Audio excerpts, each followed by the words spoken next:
Praise God. Okay. Okay, Pastor Norman. Dito po sa Pasalame, muna kayo sa harapan para All the pastors, Pastora, please come from.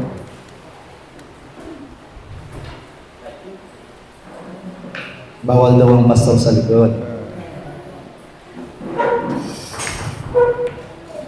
Okay, before we start this seminar, let's pray for Pastor Rajing family and then all the members in June.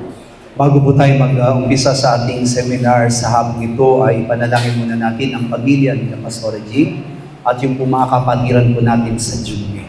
Let's pray for the Pastor Rajing family, get strong faith and hope to the kingdom of heaven. Ipanalangin natin ang kanyang pamilya na magkaroon ng tunay na pag-asa para makapasok doon sa kaharian ng Panginoon. And all the family be protected from the evil one and strongly stand in Christ Jesus. Na ang kanyang pamilya ay tunay, protektahan sa anumang gawa ng kaaway at patuloy po silang magkaroon ng tunay na kalakasan. And also pray all the members nearly they repent and come back to the truth and Jesus Christ. At sa mga miyembro naman, sila po nawa ay patuloy na manumbalik sa katotohanan at kay Yesu Kristo. Okay, all together let's pray. Tayo sama-samang manalangin. Ama namin Hananim Diyos, Abaji, sabihin namin ito isyan na patuloy na itinataas sa iyo, Panginoon. Bibigyan pisay Ang niya family kay ni Tiyado Pastor Wati. Rajing, Panginoon Diyos. Abaji, Nanay kaya Edna, uliga chin. Nanay, Panginoon Kaya Diyos, Jiro maging sa mga Mansiyama. kamangkin at Abaji, kapatid, kaya Panginoon. Chamega. Naniniwala kami na nariyan Oh, ang hindi kami bagi nariyan sa Panginoon kesa. Diyos ang trabaho, Oh, nariyan kaya Panginoon Diyos Benji. ang pagkilos sa Hananim mga sa kanila, Abaji, Panginoon. kaya Jiro Naingatan sila, lagi Panginoon Diyos, huwag mo silang papabayaan. Kaya ang mga mana, lagi mo silang maranasan sa butihan mo, lagi nilang maranasan ang pagsama mo, lagi nilang maranasan ang pagkilos sa pagkalako, Panginoon, sa kanyang mga buhay, at naniniwala kami na ang mga bagay na hangarin mo, at mga bagay na naisip mo, at tuloy na Panginoon ba, ang gagawin at tutulong sa kanila, Panginoon, kaya ang maranasan nila,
Aming Diyos, ipinagkakatiwala namin sa iyo ang aming pag-aaral sa hapong ito.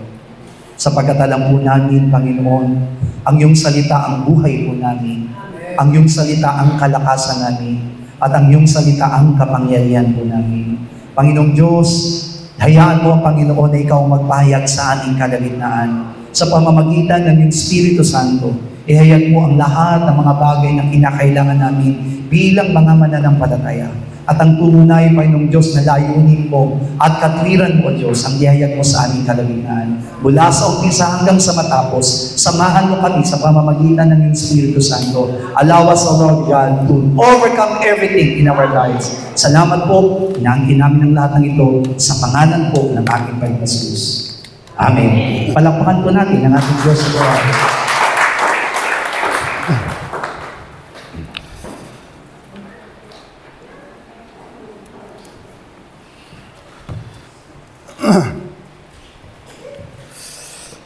There's only one body of Christ, not two. Tandaan po natin, isa lamang ang katawan ni Kristo at hindi dalawa. The problem of the Jumi Church, it is our problem. At ang nagiging problema po ng iglesia sa Jubilee ay problema rin natin. Nearly, I know what is God's willing. In this time, we have nearly understand only we are one body of Christ. At naunawaan ko kung anong kalooban ng Diyos. Ang dapat lamang natin maunawaan ay isa lamang tayong katawan ni Kristo. That's why in the Lord's Prayer, Father gives us daily bread and forgive us our sin, all.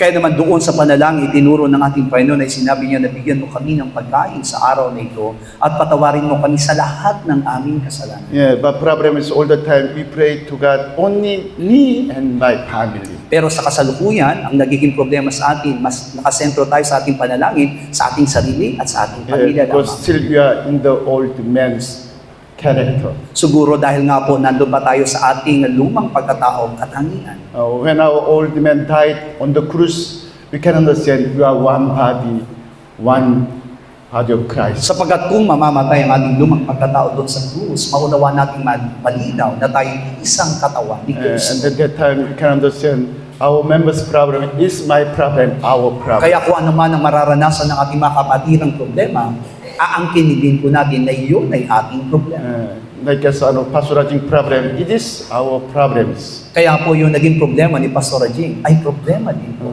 And then Jumi Church members problem, it is our also problem. Kaya nga po yung nagiging problema po ng Jumme sa mga miyembro ay problema rin po natin. Yeah, that's why please you understand, we don't need head knowledge, we need the character of Jesus Christ. Kaya hindi natin kailangan ng anumang karunungan, ang kailangan po natin ay ang katangian ni Jesus Kristo.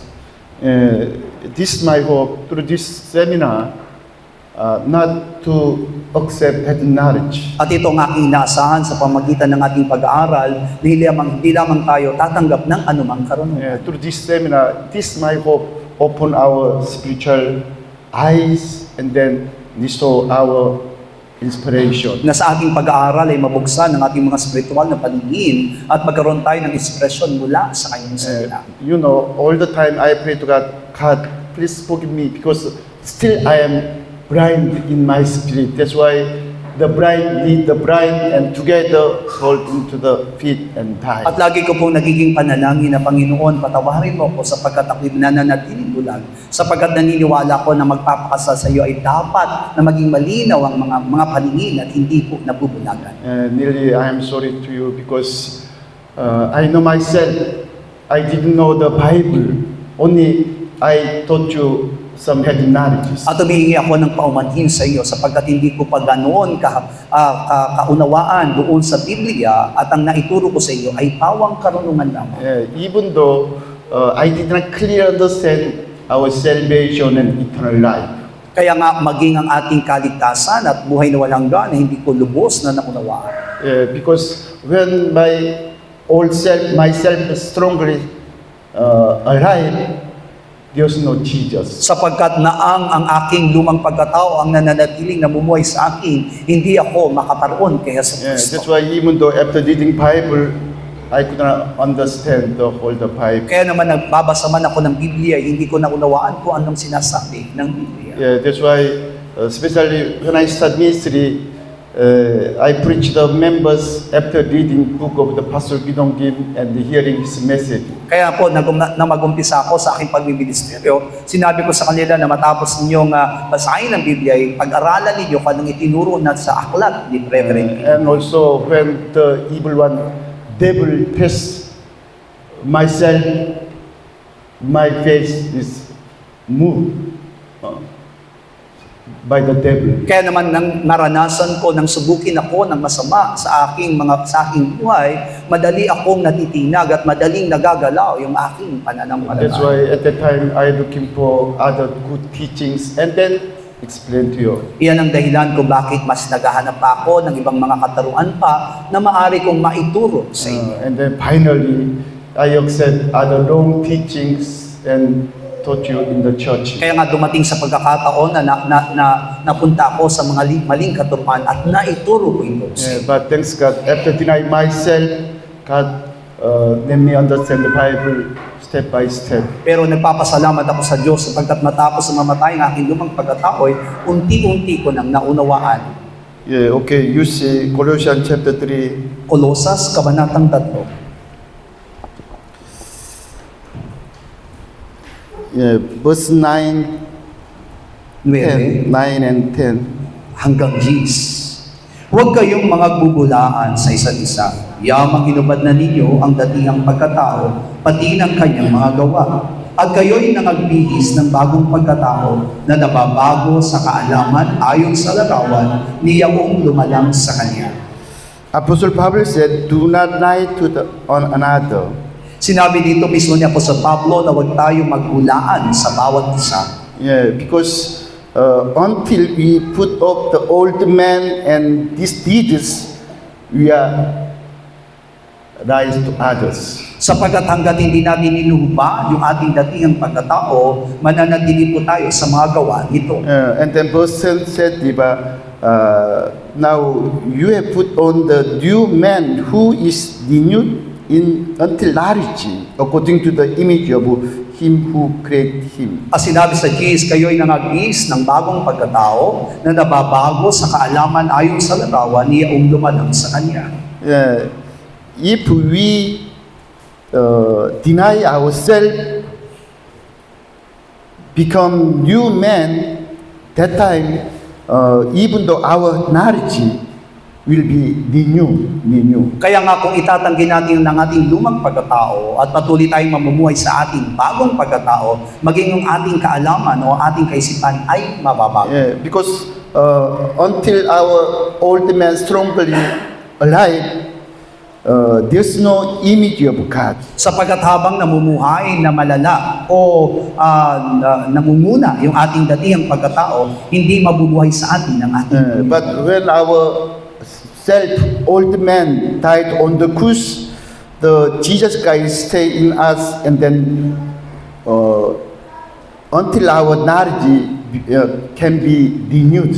Pero kung ang ating datihang pagkatao ay mamamatay at mabubuhay tayo sa ating bagong pagkatao, mabubuhay sa atin si Kristo at maging ang ating kaalaman ay mababago. All the Bible only asking to us, die, diba? Die on the cross. Ang tanging hiniling sa atin na kabuuan ng Biblia ay mamatay sa krus. From Genesis to Revelation, all the Bible says that you must die on the cross. Mula sa Henesis hanggang sa Pahayag, ay patuloy pong sinasabi sa atin na tayo dapat mamatay sa krus. When you died on the cross, Jesus Christ, your old man died, and then Jesus Christ can live in you. Sapagkat kung tayo mamamatay sa krus, si Kristo na ang mabubuhay sa atin at ang dating pagkatao natin ay mamamatay. The problem today, we are not denying ourselves. Still, ourselves is strongly alive. Pero ang nagiging problema ngayon ay hindi po natin na itatanggi ang ating datihang pagkatao at ito mismo ang matinding nabubuhay sa atin. That's why our old man, through our old man, we have to try to believe in Jesus Christ. Kaya naman sa pamagitan po ng ating mga lumang pagkatao, ito yung ginagamit natin upang tayo manampalataya kay Kristo. But this our old man, later we'll check in the Bible, this our old man belong to first Adam and evil one. Sa mga sisiyasatin natin bersikulo ay maunawaan natin mabuti na yung ating datihang pagkatao ay kabilang kay Adan at doon sa masama. That's why this our old man believe in Jesus Christ for old man, myself, only myself. Kaya nga po kapag ang ating datihang pagkatao ang nanampalataya kay Kristo, ang iniisip lamang nito ay ang kanyang sarili. That's why time to time, diba, when we serve to God in the church, our old man be bigger and stronger time to time. Kaya kahit na naglilingkod na tayo sa loob ng iglesia, mas nananaig sa atin yung habang lumalaon yung ating datihang pagkatao. There's no salvation, eternal life. Kaya naman maaring wala tayong kaligtasan at wala tayong buhay na walang Not even the first time, diba, first comers, first believers, at the time, we are humble and then only depend on Jesus Christ. Kaya nga mas maganda kung ang isang tao sa una pa lamang siya nananampalataya kaya sa ating Panginoong Kristo ay patuloy siyang nagpapakumbaba at sumusunod din. At the time, you are not trying to judge others, no, not make problems in the churches. At maaari hindi natin hinahatulan ng ating kapwa at hindi tayo nagkakaroon ng anumang kaguluhan sa ating mga kapatiran. At the time, you are nearly understand, I am sinner, and then nearly thanks God because I am saved from the sin. At ito'y mangyayari kung ang ating inisip ay naligtas tayo sa ating kasalanan at wala na sa ating mga That's why we thankful mind all the time, we can be humble to God. At kapag nagtataglay tayo ng isang pusong lagi nagpapasalamat, mas natututo tayong magpakumbaba. But time to time, our minds change because of the old man. Pero alam natin na nababago lagi yung ating kaisipan dahil sa ating datingang pagkatao. That's why you have to show it to others and then want respect from other members. Kaya naman ang hinahangad po natin ay makilala tayo ng ibang mga tao at patuloy na kilalanin ang ginagawa natin ng ibang tao. Like, it is really sin, but what's the meaning of the sin? Separate from the target, the arrow, separate from the target. At alam natin na yun ay kasalanan. Ano ba ibig sabihin ng kasalanan? Umiiwas ka doon sa dapat mong maging layunin. By the devil, not deny ourselves, old man. Our old man become more strong. Kaya nga po sa pamamagitan ng dyablo, ang ninanais po natin ay mamuhay sa ating datingang pagkatao at habang namumuhay tayo sa datingan nating pagkatao, ito mismo yung tunay na naghahari sa atin. Don't try to get other brothers and sisters. Kaya nga po wag nating hayaang hamakin natin ang ating mga Don't just kapatiran. try to look at Holy God and yourself. Kailangan na tayo nakatuon doon sa ating Diyos at sa ating mga sarili. Because God is really holy God. Sapagkat naniniwala tayo ng Diyos natin ay napakabanal. We are nearly bad, evil men. Samantalang tayo masama at wala sa ating anumang kabutihan. When you really understand who is God and yourself, will come to cross and die. Sapagkat kumaunawa natin ang tungkol sa Diyos sa ating mga sarili, mas lalo tayong lalapit sa krus ng ating Panginoon at mamamatay. Except this on the cross, there's no other way. That's why God the Father sent to us His Son Jesus, let Him die on the cross. Tandaan natin, walang ibang pamamaraan at walang ibang dapat maging daan sa atin kundi ang kamatayan ng kamatayan. Kaya naman isinugong ating Panginoon Jesus para mamatay. But we don't like ourselves on the cross. Pero alam natin na hindi natin ninanais na mamatay sa krus. It is really great sin. At ito'y malaking kasalanan. Bible is 66 books in the Bible, but it is only one Bible that came from God. Totoo nga po na ang Biblia po ay binubuo ng 66 na aklat, pero ito'y isang salita lamang ng Diyos. That's why John chapter 5, Jesus said, Moses' letter, Moses' book called says about me, but you don't like come to me. Kaya naman binabanggit po ng Juan kabanatang 5 na maging ang kanyang mga sulat ay tungkol sa ating Panginoong Kristo, pero ayaw natin lumapit sa Kanya. From Genesis chapter 1 says about salvation by the Jesus Christ. At mula sa Genesis ay pinapahayag na nito ang kaligtasan dahil na nanggagaling kay Jesus Kristo. That's why book of the Genesis is very important for our salvation. Kaya nga po masasabi natin ang aklat ng Genesis ay napakahalaga para sa ating kaligtasan. Genesis chapter 1 also says about our salvation. Genesis kabanatang 1 ay bumabanggit din tungkol sa ating kaligtasan. It's okay when you explain to your members, you can say to members, God create all things in this way. Okay. Wala naman po magiging problema kung ipapahayag ninyo sa inyong mga miyembro, sa ating mga kapatiran, na ang Diyos ay ganito siya naglikha. But you can also say to members, God create all things according to the step of our salvation. Pwede rin naman natin bagitin sa kanila na yung paglikha ng ating Panginoon na isang daan ng ating kaligtasan. Because all the disciples of Jesus Christ, they understand about book of the Genesis. Sapagkat maging ang mga alagad ng ating Panginoong Jesus ay naunawaan ng aklat ng Genesis. Genesis chapter 1, diba? In the beginning, there's deep darkness. And then the Spirit of God hovering on the water. Genesis Kabanatang 1 ay pinahayag doon na lumaganap sa umpisa pa lamang ay lumaganap na yung kadiliman at ang Espiritu ng Diyos ang siyang nakapalibot dito. It is spiritual meaning of the word, all the mankind. At alam natin na yung salibutan na yun ay kumakatawan sa mga tao. All in the world, all the men, they are under the devil, which means darkness. Na ang lahat ng mga tao ay nasa ilalim ng kapangyarihan ng Diablo, kaya naman sila ay may tuturing na nasa kadiliman. This darkness is so deep, diba? So deep. That's why the Spirit of God cannot come to man. At ang kadilimang ito ay napakalalim at dahil dito, hindi makalapit yung presensya ng Diyos sa tao. Thanks God because finally, God sent to us Christ as a true light. Pero nagpapasalamat tayo sa Diyos sapagkat ipinadala niya ang kanyang bugtong na anak na si Jesucristo bilang liwanag. And then first day, God said, there will light and there's light. Kaya naman sa unang araw ay sinabi ng Panginoon, magkaroon ng liwanag at nagkaroon na. Book of John said, in the beginning, this word was God, and then in Him, in the Logos, in Jesus Christ, there's light, the light of man. At ipinahayag ng aklat ng Juan na sa pasimulay naroon ang salita at ang salitang iyon ay Diyos at ang salita na iyon ay tunay na ilaw. The Christ Jesus came to us as a true light. Ibig sabihin si Kristo Jesus ay dumating sa atin bilang ilaw. Because only darkness can remove by the true light. At naniniwala tayo ng kadiliman ay mawaalis lamang sa pamamagitan ng tunay na And then liwanag. second day, Christ Jesus died on the cross. Sa ikalawang araw ay binabanggit naman yung kamatayan ng ating Panginoong Jesus. And then third day, finally, the ground separate from the water.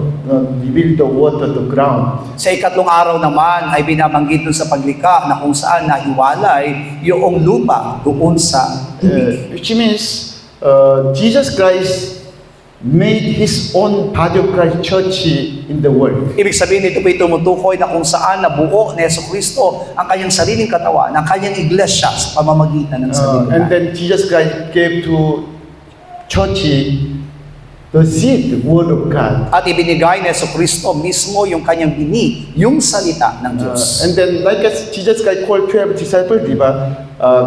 God stand like as workers in the church, evangelist, pastor, and prophet, workers in the church. Kung paano kasama ng ating Panginoong Jesucristo ang kanyang mga alagad na tumayo po bilang mga apostol, bilang mga evangelista, tagapagturo, propeta. In the 1 Corinthians chapter 15, Apostle Pablo said, that is glory. After death from death, we will receive different glory of God. At sa unang Korinto Kabanatang 5, ang kanyang muling pagkabuhay tumutukoy doon sa kanyang kalwalatian na ibang kalwalatian ang sasaatin sa muling pagkabuhay. Apostle Pablo said, 1 Corinthians chapter 15, not only one body, different body of the bird, fish, animal, also man's body. At binanggit nga po sa unang Korinto Kabanatang 5 na may iba't-ibang klase ng katawan, ibang katawan ng isda, ibang katawan ng hayop, at iba rin ang katawan ng tao. Especially, it is important, the body of the animal, body of the man. Kaya nga po, magiging maliwanag sa atin na napakahalaga unawain yung katawan ng hayop at katawan ng tao. This body of the animal, they eat the food, but there's no seed, the word of God. Maaring kumakain din ng mga katawan ng hayop, pero hindi sila nagkakaroon ng pagkain doon sa mga naglilihi, kaya wala silang salita ng Diyos. But not in the last day, the man who created by the image of God, they eat the true food, the word of God, and then they become man. Samantalang sa huling araw, ang sabi doon, ang lahat ng mga tao ay kakain noong tinatawag na salita ng Diyos. At ito ay kanya magiging buhay.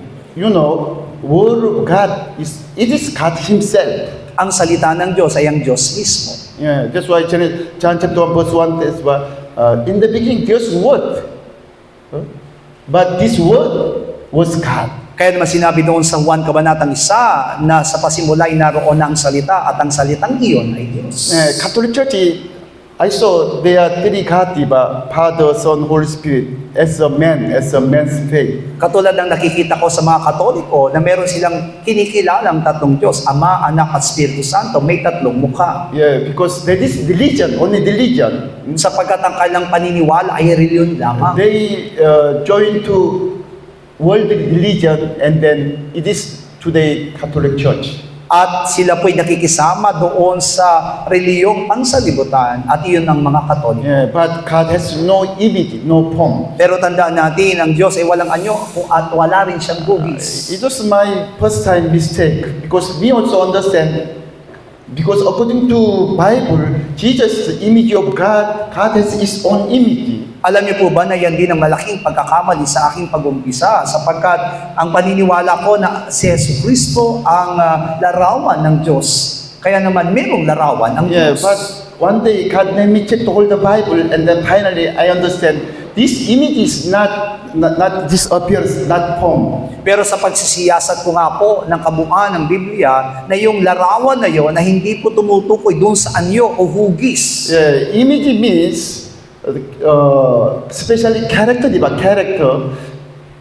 God the Father can reveal His word, His glory, everything only through Son. Pero yung larawan na yun ay kumakatawan doon sa tinatawag na katangian. Kaya naman, pwede pong mailarawan, pwede makilala, at pwede makita ang Diyos sa pamamagitan ng kanyang salita. Yeah, that's why today really I believe God has no image and no form. Kaya naman sa kasalukuyan, ako'y naniniwala ng Diyos ay walang hugis o walang anyo. That's why in the book of the Revelation, when said to about Jesus Christ, the young man, diba, young man sitting on the throne of God. At doon sa pahayag ay binabanggit nga po na si Jesucristo yung tinatawag na batang tupa na nakaupo sa trono. If we will into the heaven, we'll meet Jesus, we can saw Jesus Christ as a young man. At kung makakarating po tayo doon sa kalangitan, ay makikita natin si Jesucristo bilang isang batang kordero. Yeah, that's why really we can understand who is Jesus Christ. He's a young man who came from God the Father. Kaya nga po maunawa natin mabuti na si Jesucristo ay isang batang kordero na nanggaling sa And Diyos then Ama. really we can believe and glorify Him as a young man who died on the cross and save us from the sin. At tayo mananampalataya ng lubusan sa Kanya na Siya yung namatay doon sa krus upang tayo iligtas sa ating mga kasalanan. Okay, one more explain to you. This globe, diba? This globe is only, if you are not using this globe, is on just globe. Katulad nga po ng sinasabing kalwalatian. Yung kalwalatian na ay mananatili kahit na hindi po natin ito gamitin. Yeah, but after we put the globe and then working, moving, this globe also move. Kaya nga po, kung halimbawa po na meron kayong isang guantes, yung guantes na yon hindi gagalaw hanggat hindi mo isinusuot sa iyong kamay. Yeah, from first time, it is God's will. Emmanuel God, I'll be with you forever. Kaya naman sa umpisa pa lamang ay nandun ang kalooban ng Diyos na ako'y magiging Emmanuel, na ang Diyos, na akong Diyos ay sumasayin. That's why image means, like I said, the photo, picture of God. God created us as a picture of God. Kaya nga po, kung sinasabi po nating larawan na yon, ay para itong isang litrato. Yung litrato na yon ay tayo mismo yung litrato ng Diyos. Picture is not reality, but that is not myself, no man. Only image, only just that is image. Kung paano ng isang litrato, hindi po katotohanan. Makikita lamang natin yung itsura nito, pero hindi iyon ang katotohanan. After saw the picture, oh, it's me, it's you. We can say each other. Kaya nga po kapag nakakita o nakakita ang isang tao ng isang larawan, makikilala niya na kung sino yung nasa larawan. Yeah, but that picture is not through myself, not yourself. Pero tandaan natin na kahit tayo may larawan, hindi po tayo mismo yung larawan. Same man, God created as a image of God. By ourselves, we are nothing. Nothing. There is no life. Katulad din po ng bawsa po sa atin na tayo yung nilikha ayon sa kanyang larawan, kaya naman kung wala ang larawan, wala rin po tayong halaga. From first time, God created us to stay in us. Kaya naman, sa umpisa pa lamang, nilikha tayo ng Diyos para siya'y manatili sa atin. That's why all the Bible said, especially Apostle Pablo said, you are temple of God's house. At sa Biblia nga po, ang kabuuan nito ay sinasabing na tayo po yung tinuturing na templo ng Diyos. Yeah, that's why now Trinity God live in us by the Holy Spirit. Kaya naman yung tatlong person ng Diyos ay nananatili at pwedeng manatili sa amin. And God live in us will change because we can understand the Bible and then change. At kung mabubuhay sa atin ng Diyos, pwede tayong mabago at maunawa natin kung ano yung kabuuan na sinasabi ng Biblia. After we discover image of God, and then we can into the rest. Kaya nga po, kung tunay na manunambalik sa atin yung tunay na larawan ng Diyos, makapasok tayo sa walang hanggang kapahingahan. Genesis chapter 2 also same, di ba? Genesis chapter 2 explain about the Garden of Eden. At ganun din po sa Genesis Kabanatang 2 na kung saan ipinapaliwanag nito yung halamanan ng Eden. Yeah, God created Garden of Eden for us, for the man. Tandaan natin, ang halamanan ng Eden ay nilikha ng Diyos para sa ating mga tao. But Eden means paradise, like as image of the God's kingdom. Pero yung Eden na yon ay may tuturing nating paraiso, yung larawan ng kinaroroonan ng Diyos. Step by step, I explain to you about the Garden At of Eden. unti-unti po ito may papaliwanag sa atin. Apostle Pablo explained to about Adam and Eve. It is relation with Jesus Christ and His body church. Ipinapaliwanag mismo ni Apostol Pablo na yung relasyon ni Adan at ni Eva ay ang relasyon ng Iglesia at ni Kristo. Of course, first time God created Adam by the dust. Sa una nga pong pagkakataon ay naunawaan natin na si Adan ay nilikha ng Diyos mula doon sa alabok. God made his wife through the deep of the Adam. Samantalang ang kanyang kasamang naging asawa ay nalikha naman sa pamamagitan ng tadyang ng lalaki. But purposely, God created Adam and Eve this way because that is the same with Jesus Christ and His body, church. Kaya nga po magiging maliwanag sa atin na sinadya ng Diyos na likhain ng tao ayon sa ganitong pamamaraan upang mas lalo nating maunawa ang mabuti na ito yung magiging relasyon ng Iglesia kay Kristo. Yeah, that's why Genesis chapter 2, di ba? Let the Adam deep sleep. What's the meaning of deep sleep in the Bible?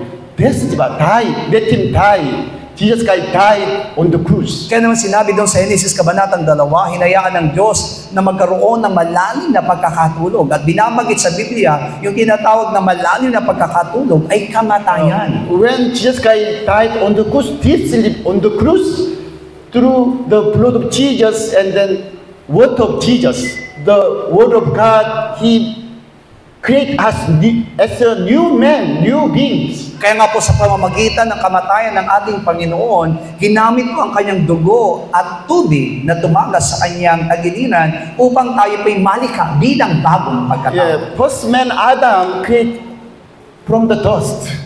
Pero sa una, nakita nating si Adan ay nilikha mula sa alabok. Yeah, but how about his wife came from Adam's body, Adam's flesh and bone of bone. Samantalang si Eva, saan po siya nanggaling? Mula doon sa sariling katawan at sariling buto mismo ni Adan. Apostle Pablo, he understand why God created Adam and Eve this way. Because through this story, he want to explain to us, God wants to let us understand about relation with Jesus Christ and His body church. Kaya nga po naging maliwanag kay Apostol Pablo kung paano nilikha ng Diyos ang tao sa ganung pamamaraan upang mas lalo nating maunawaan na magiging relasyon natin bilang iglesia sa ating Panginoong Jesucristo. We are nearly became new man, new being in Christ Jesus. Kaya nga po tayo naging isang bagong nilalang sa pamamagitan ni Kristo. Already old man died on the cross and become new man in Jesus. Kaya yung ating dating pagkatao ay namatay at tayo po'y nagiging bagong nilalang sa pamamagitan ni Kristo. And then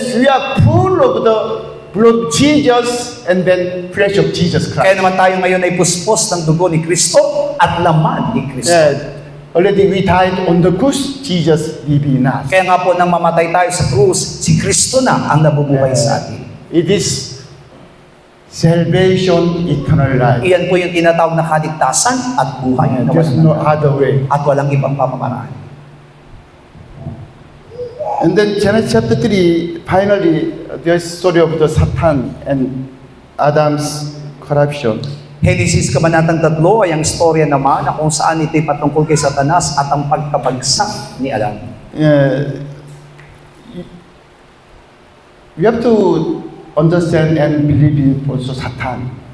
Kailangan naman po natin talagang paniwalaan ang tungkol kay Satanas. Because some pastors and some churches said there's no Satan. Sapagat may mga ibang pastor at ibang mga iglesia na hindi na po naniniwala kay Satanas. Because they said God is good, but why God create Satan in the world? Sapagat sinasabi ng mga pastor na ito na mabuti ang Diyos, bakit niya lilikhain ang isang masamang katulad ni Satanas? They said if there's no Satan in the Garden of Eden, we could not be sinners. At kung wala si Satanas doon sa halamanan ng Eden, hindi tayo magiging makasalanan. They said, maybe God is not good, they said. Kaya nga po sinasabi nilang, baka hindi naman talaga mabuti. They said, that's why I cannot believe in God. Kaya nga po ayaw ko nang manalig sa Diyos. Yeah. You know, really, God is good. He's perfect God. Totoo naman po talaga na mabuti ang Diyos at siya po isang ganap na Diyos. He's not man, really different from man. Hindi po siya katulad ng isang tao at hindi siya matutulad sa tao. Yeah. For example, if try to take care other children with your own children, diba? It's different mind. You have different mind. Kung ikaw ay mangangalaga ng ibang bata at aangkinin mo bilang iyong anak, magkakaroon ka ng ibang kaisipan. Yeah. Maybe when you die, you want to give all your things to your own son, but not others. Sapagat naniniwala tayo kung ikaw ay mamamatay, maaaring ipamana mo ang lahat ng bagay na meron ka sa iyong sariling anak at hindi sa iba.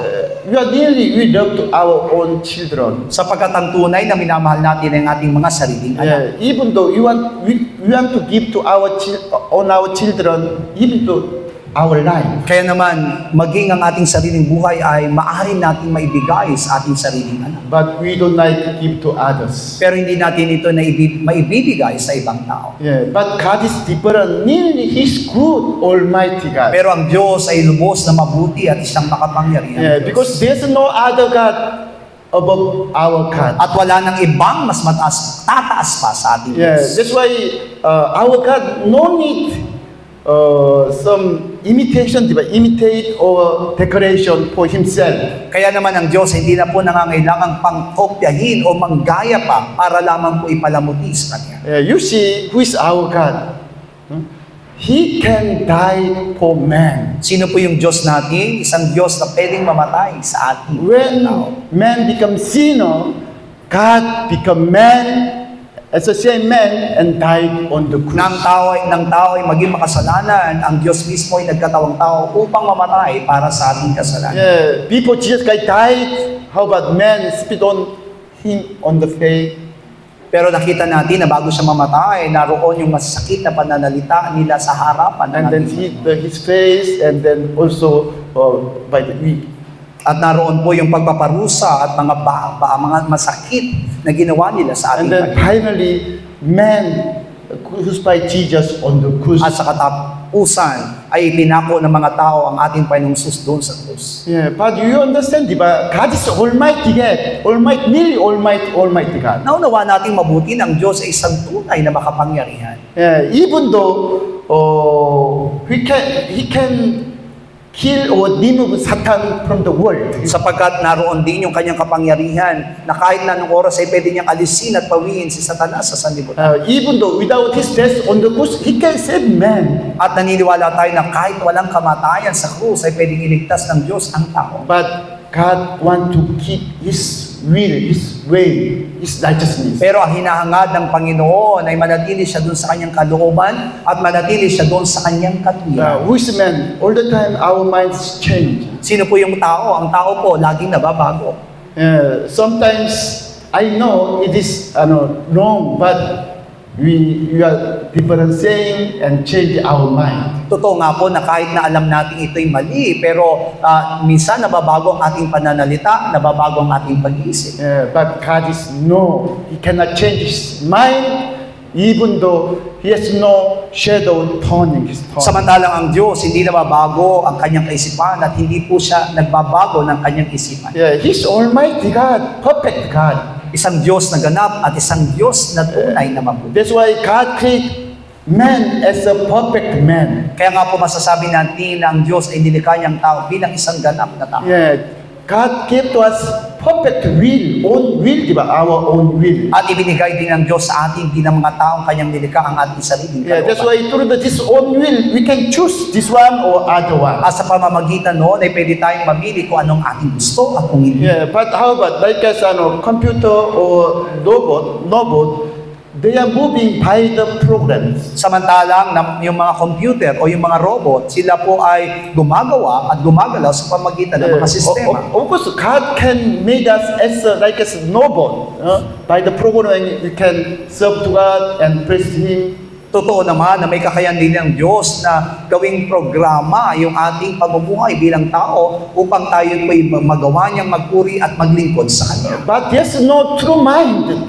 It is not true worship service, not merely glorified God. Pero hindi ito may tuturing na tunay na pananambahan at tunay na paglilingkod na siyang luluwalhati sa Diyos. Yeah, that's why God gave us free will, 100% perfect free will. Kaya naman ibinigay sa atin ng Diyos ang sariling kapasyahan sa bawat isa po sa atin. Yeah, but our not only man, even the angel, this free will is very dangerous without God. At hindi lamang ang tao, maging ang mga anghel ay meron tinatawag na sariling kapasyahan. Pero naniniwala tayo na magiging delikado ito sa atin bilang mga nilalang. Only in front of God, people, in front of the God's glory, we understand this God and can control our mind. Sapagkat doon sa kalalatian ng Diyos, sa kanyang harapan, ay pwede po natin masasabing pwede naman tayong pigilin ng Panginoon sa ating mga gagawin. But even the angel, man and angel,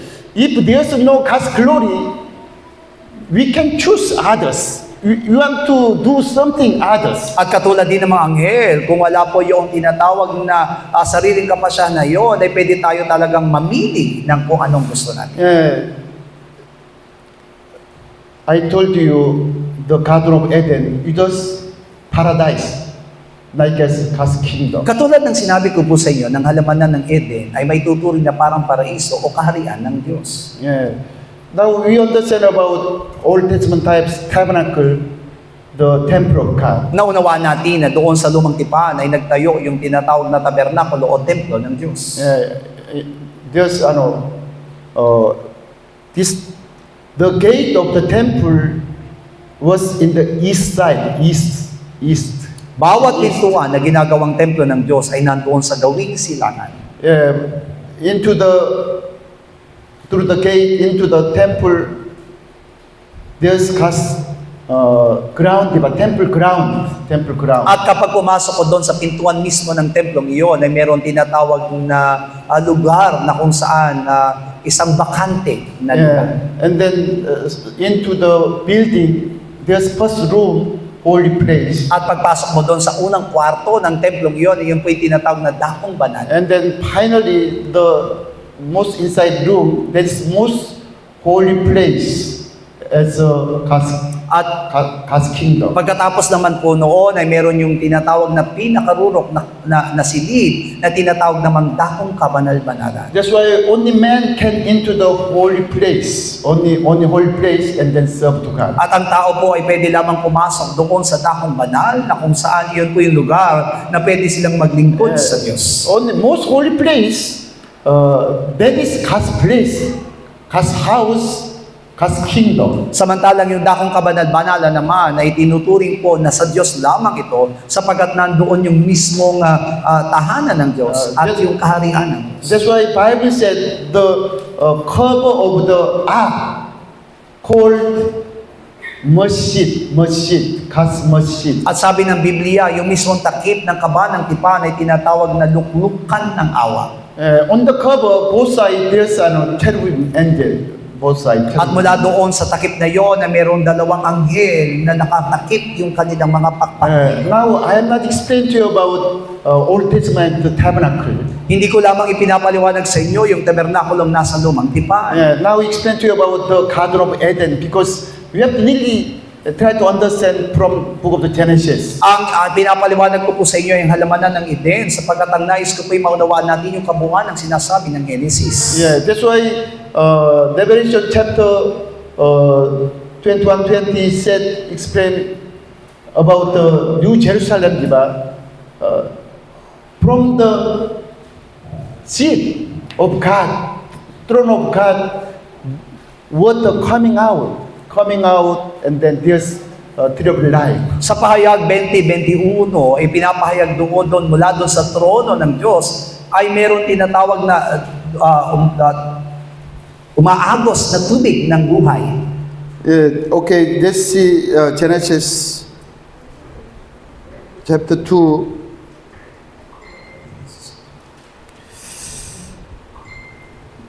Verse 9, okay? Genesis 2:9. Verse 8 and 9. 8 at 9. At naglagay ang Panginoong Diyos ng isang halamanan sa Eden, sa dakong silanganan, at inilagay niya roon ang taong kanyang inalang, at pinatubo ng Panginoong Diyos sa lupa ang lahat ng mga punong kahoy na nakalulugod sa paningin, at mabubuting kanin. Gayon din ang punong kahoy ng buhay sa gitna ng halamanan, at ang punong kahoy ay ng pagkakilala ng mabuti at masama. Through verse 8, we understand, but this Eden, in the Eden, and then east side, eastward, this garden. Doon sa halamanan ng Eden, sa dakong silanganan na yung tinatawag na halamanan. Yeah, not same place. Eden, what's the Eden means? Paradise, diba? Paradise, heaven, paradise. Kaya nga po dito, yung Eden ay tinuturing na paradise o kalangitan. From the Eden, east side, there's garden. That is Garden of Eden. At mula doon sa gawing silanganan ng Eden ay meron tinatawag na halamanan. And then God put Adam and Eva in the garden, not Eden. Kaya nga po si Adan ay inilagay ng Diyos doon sa halamanan, hindi doon sa Eden. And then let them eat any kind of food, fruits, but not allowed to eat the knowledge of good and evil.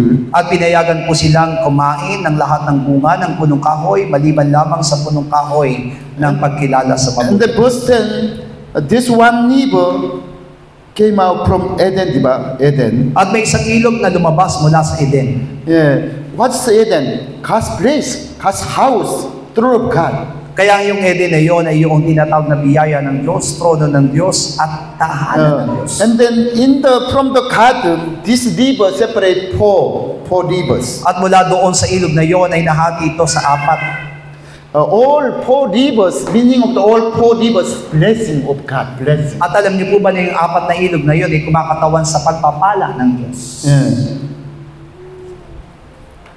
And then verse 16, okay, verse 15, God said to man, you have to keep this garden, this garden. At sinabi doon sa 15, sinabi ng Panginoong Diyos, ang lalaki at inilagay sa halamanan ng Eden upang kaniyang alagaan. And then verse 16, you can eat any kind of fruit in the garden, but verse 17, you cannot eat the tree of knowledge of good and evil. At iniutos ng Diyos sa lalaki na makakain niyang lahat ng bunga ng kahoy sa halamanan. At sa 17, wag lamang kakanin yung pagkakilala ng mabuti at masama. Yeah, because if you eat this fruit, surely you die. At kapag kinain mo ito, tiyak ikaw mamamatay. Yeah, God created Adam and Eva, let him stay in the garden. Kaya nga po, maliwanag na nilikha ng Diyos si Adan at si Eva, inilagay sila sa halamanan. Yeah, because man, not God. Only God can stay in the most holy place. Sapagkat ang Diyos lamang po ang pwedeng manatili doon sa banal na dako. But we can understand, God created Adam and Eva as also priests. That they can stay in the holy place as a servant of God. Pero nilikha din ng Diyos si Adan at si Eva bilang saserdote, kaya naman pwede silang manatili doon sa dakong banal, hindi lamang doon sa dakong kabanal-banalan. They are like as an owner of the garden. They can eat any kind of fruit except only one fruit. And then they can control all, keep and control all the animals and all the place of the garden. Kaya naman may tuturing silang nagmamay-ari din doon noong lugar na yon ng halamanan na kung saan pwede nilang pangalagaan ng lahat ng mga puno at lahat ng mga hayop na naninirahan doon. Yeah, but one day, the one cherubim, he changed his mind. He changed his own will. Pero isang araw nga po, isang kerubin ay nabago yung kanyang isipan at nabago yung kanyang sariling kalooban. Yeah, he became Satan, diba? At Satan. yun po yun, naging si Satanas. Okay, Genesis chapter 3, verse 24. sabay-sabay tayo. Genesis 3:24, ano pa titinaboy ang lalaki at inilagay sa silanganan ng halamanan ng Eden, at ang mga kerubin at ang isang naglilingas na tabak ay umiikot upang ingatan ang daang patungo sa kahoy ng buhay. Yeah. Again, I want to explain to you why we have to understand the book of the Genesis. You know why? Bakit nga po ba kailangan maunawaan natin ang aklat ng Genesis? Yeah, through the book of the Genesis, we can understand about who is God and who is Satan or who is man, about our salvation. Tandaan po natin na sa pamamagitan ng aklat ng Genesis ay maunawaan natin kung sino ang Diyos, kung sino ang tao, at kung sino si Satanas. At kung ano ang ating kaligtasan. One cherubim angel becomes Satan who stay in the Eden. Isang kerubin ng Diyos ay nabago yung kanilang kaisipan at kalooban at nanatili siya doon sa Eden. Exodus chapter 25 verse 20 Exodus 25, explain about the cherubim, diba, in the most holy place. 20, na kung saan isang kerubin ay nanatili doon sa dakong banal. 25 verse 20. 20, at ibubuka ng kerubin ng kanilang pakpak na paitaas na nililiman ng lupukan ng awa ng kanilang mga pakpak ng kanilang mukha ay makaharap sa dakong lupukan ng awa, ihaharap ang mukha ng mga kerubin. Yeah, now it says about the Ark of the Covenant in the most holy place. Ito po yung tinatawag na kabanang tipan na nasa dakong kabanal-banalan. Two cherubim stretch out their wings and covered the masjid. Na dalawang kerubin ay nakaladlad ang kanyang dalawang pakpak at tinatakpan yung kaban ng tipan. This angel, cherubim, is special angel who only stay in the most holy place. Itong kerubin na ito na masasabing nilalang ng Diyos ay isang mga natatanging nilalang na anghel ng Panginoon na pwedeng manatili sa dakong kabanal-banalan ng Diyos. This special angel becomes Satan. At isang kerubin na ito ay naging si Satanas. Yeah, okay, Ezekiel chapter 28, Ezekiel 28. from verse 13. Now explain to us about Satan, the devil Satan. 28, talatay 13. Ikaw ay nasa Eden, sa nahalamanan ng Diyos. Lahat ng mahalagang bato ay iyong kasuotan. Ang sardiyo, ang topasyo, at ang diamante, ang berilo, ang onyx, at ang haspe, ang safiro, ang esmeralda, at ang karbunko, at ang ginto. Ang pagkayari ng iyong pandereta at ang iyong mga plauta ay napas sa iyo. Sa kaarawan na ikaw ay lalangin, ay nangahanda. Now, God explained to us through prophet Ezekiel, who is the cherubim, Satan. Ipinapaliwanag po ng Diyos sa atin sa pamagitan ni Propeta Ezekiel kung sino yung kanyang kerubin na naging sa Yeah, Satanas. this Satan was in Eden, but when God created him, he was perfect. Nearly, he was good, beautiful. Itong Satanas na ito ay dating anghel ng Panginoon, nang likhain siya ng Diyos, ay inilalang siyang palang isang ganap na nilalang. Yeah, verse 14, you are the anointed cherubim who covers on the rock, on the ark. Sa 14, ikaw ang pinahira ng kerubin na tumatakip. And then you are on the holy mountain of God. Where's holy mountain of God? Eden. Itinatag kita na ikaw ay nilagay doon sa banal na bundok ng Diyos. At yung banal na bundok ng Diyos na yun ay ang Eden. And then verse 15, okay, sabay-sabay. 15, ikaw ay sakdal sa iyong mga laman mula sa araw na ikaw ay lalangin hanggang sa ang kalikuan ay nasumpungan sa iyo. Yeah, God said, you are perfect before become sinner, diba? Until the iniquity was found in you. Binanggit dito na nung siya lalangin ng Panginoon, siya isang sakdal sa lahat ng kanyang lalakad. Yeah, what is the meaning of the perfect? As a Christian, diba? Christian of God, obey to God.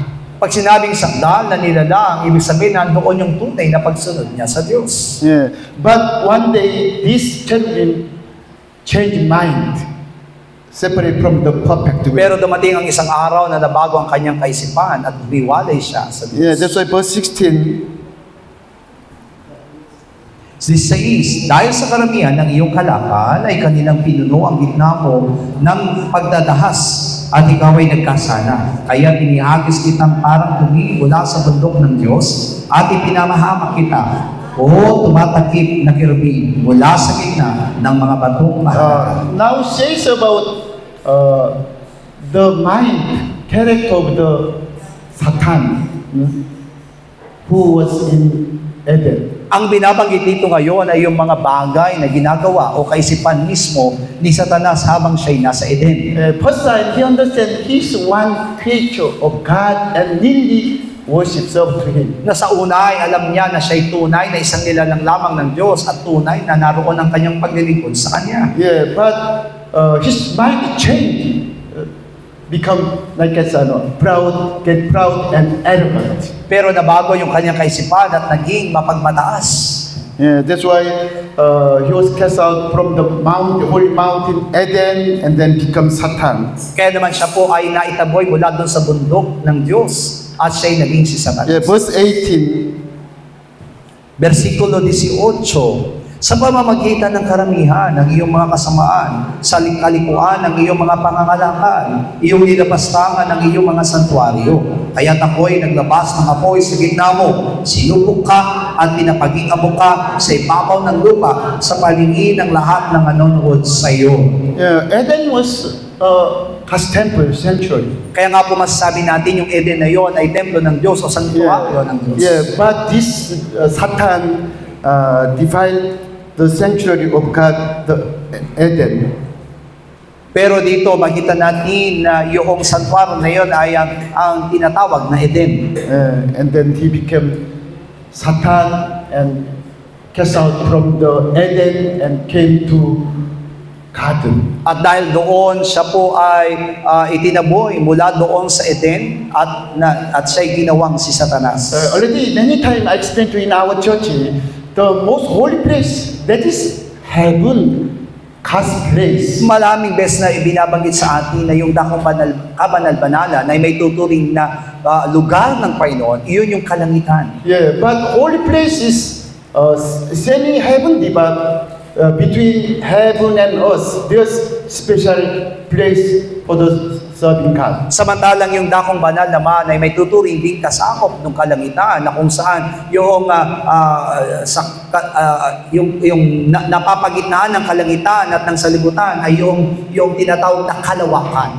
And then finally, this Satan cast out from the heaven, from the Eden, and then came to enrich to us. Kaya nga po itong si Satanas mula sa Eden na itinaboy at napunta siya sa lupa, yung tinatawag na Erech.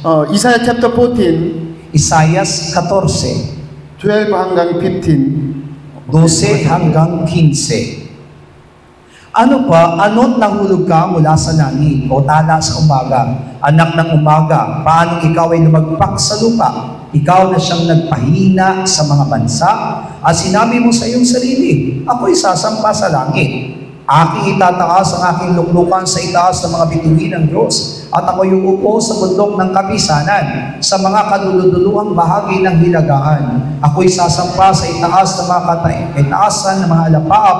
Ako'y magiging kaya ng kataas-taasan. Gayon ba'y mabababa ka sa Sheol sa mga kaduluduluhang bahagi ng buhay. Yeah, verse 12, how you are fallen from heaven. Where's heaven? the Eden, God's house. Sabi dun sa 12, ano't nahulog ka mula sa langit. Ano ba yung langit na tinuturing doon? Yung Eden. And then how you are cut down to the ground,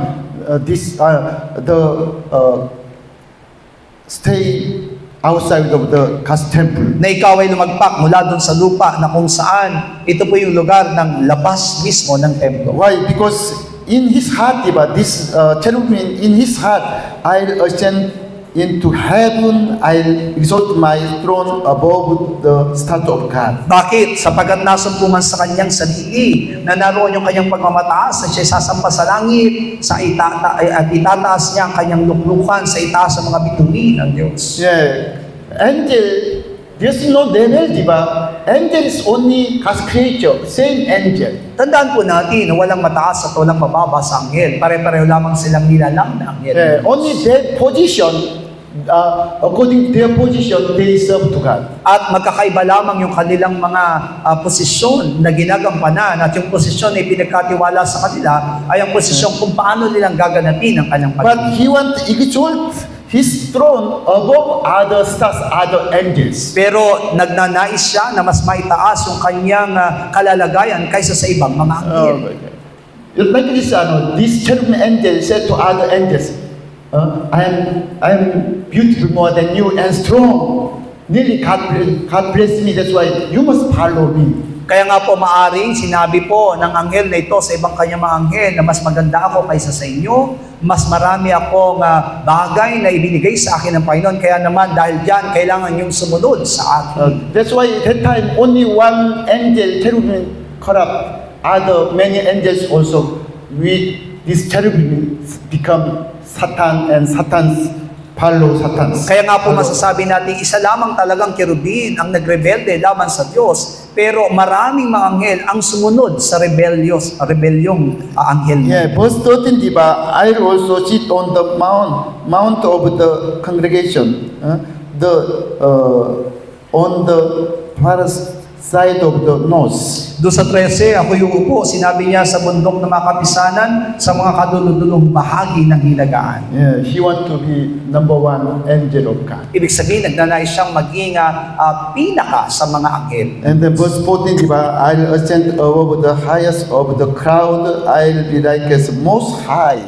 Sabi doon sa 14, ako'y sasampa sa itaas ng kataasan ng mga lapap, ako'y magiging kaya ng kataas-taasan. This is limitation of all the creatures. At masasabi natin ito yung ginugusto at ninanais ng lahat ng mga nilalang. God has no this kind of mind because He's Almighty God. At alam niyo po ba na ang Diyos ay walang ganitong klase ng katangian sapagkat siya isang makapangyarihang Diyos. Yeah, there's no other God like as our God. Kaya nga po wala pong tutulad sa ating Diyos. Yeah, but how about man? All the men, you want to try to compare with others, diba? Samantalang tayong mga tao, ninanais natin may kumpara ang ating sarili sa iba. After look at the mirror, I am handsome, beautiful more than you. Oh, you all. Kaya kapag umaharap tayo sa salamin, sinasabi natin mas gwapo ako kaysa sa iba, mas maganda ako kaysa sa iba. I have money more than you. Like let's try to compare with At nakikita natin na ikinukumpara natin na mas marami akong pera kaysa sa iba. Automatically, diba? Because this kind of character came from the devil. Sapagkat alam natin na yung katangian na yon ng tao ay galing sa diabo. Yeah, first time Satan he had this mind, try to be higher than other angels. Ang ganito lamang na may katangian ng una ay ang si Satanas na kung saan naglalayon siya na mas mataas siya kaysa sa iba. Yeah, but God knows that kind of mind. Pero allowed him. Pero alam ng Diyos ang ganitong klase ng kaisipan sa kanyang mga nilalang at hindi siya papayagan. Yeah, that's why verse 15, that's why you shall be brought down to the shell, the lowest part of the pit. Gayon may mabababa ka sa sa mga kaduludulong bahagi ng hukay sa 15. Okay, this cherubim was in the Eden, and then finally, after become Satan, came to garden.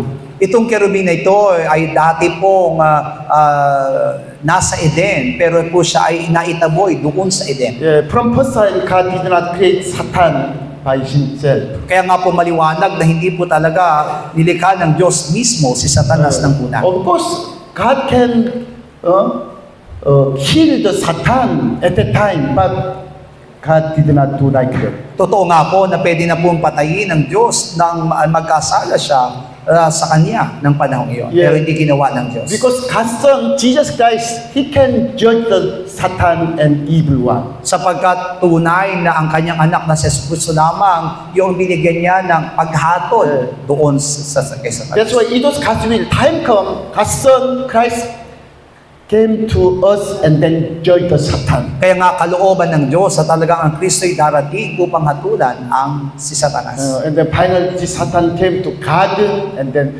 the man become sinners. Kaya naman itong si Satanas ay dumating sa mga nilalang na tao ng Diyos at kaya naman nais niyang gawing makasalanan. Yeah, finally, you can understand, man, we can save from the sin by the blood of Jesus Christ. Kaya nga naunawa natin mabuti na tayo maliligtas lamang sa kasalanan sa pamamagitan ng dugo ni Kristo Jesus. We will be not just one by the blood of Jesus At Christ. tayo po'y magiging matuwid sa pamamagitan lamang ng dugo ni Kristo. And then finally, we can be sanctified, nearly separate from the others as a holy one, God's children by the Logos Word of God. At tayo po ay maihiwalay lamang sa iba at patuloy tayong babanalin ng Panginoon sa pamamagitan lamang ng Logos o salita ng Diyos. Even though you are here, but you have no Word of God, Logos, you are not God's children. Kaya kahit na naririto ka, pero kung wala kang Logos o salita ng Diyos, hindi ka pwede maging anak ng Diyos. You know, our salvation nearly clear. Like as mathematics. There's clear formals. Tandaan natin ang ating kaligtasan ay napakalinaw sa buhay ng bawat sa atin para siyang isang mathematics na napakalinaw kung ito yung titignan. First time, Adam and Eva, they obeyed to God. They obeyed God's commandments. Sapagkat naroon naman talaga ng unang nilikha ng Diyos, si Adan at si Eva ay naroon ng kanyang pagsunod sa Diyos. Only God gave to Adam and Eva only one commandment. Do not eat this fruit. When you eat, surely you die. Na isang utos lamang ibinigay sa kanya ng Diyos, huwag nilang kakainin yung bunga ng pagkalam ng mabuti at masama, kundi tiyak silang mamamatay. When they obey God's commandments, they belong to God. At habang sila'y sumusunod doon sa utos ng Diyos, sila po'y kabilang sa Diyos. But instead of God, they obeyed Satan. Pero imbis na ang Diyos ang kanilang sundin, ang sinunod nila ay si Satanas. That's why their spirit died. Kaya naman namatay ang kanilang spirit. Died means there's no God in their spirit. They cannot come to God's faith. Ibig sabihin, ang namatay ang kanilang mga spirito, nawala na sila doon sa yung spirito ng Diyos ay nawala na sa kanila. Which means At there's hindi no sa word of sa God Diyos. in their spirit. Ibig sabihin, wala na yung salita ng Diyos sa kanilang spirito. And then their mind became old man, old self. Kaya naman yung kanilang kaisipan ay naging lumang pagkatao. Okay, let's try to thinking. Who's old man? Isipin natin mabuti, sino ba talaga yung lumang pagkatao? Old man is not other thing. It's myself, Tandaan my natin mind. na yung lumang pagkataong yun ay hindi iba, kundi ikaw mismo sa iyong sarili. Because God created us with spirit, soul, and body. Sapagkat nilikha nga po tayo ng Diyos na merong spirito, kaluluwa at katawan. There's no problem. This body is our body.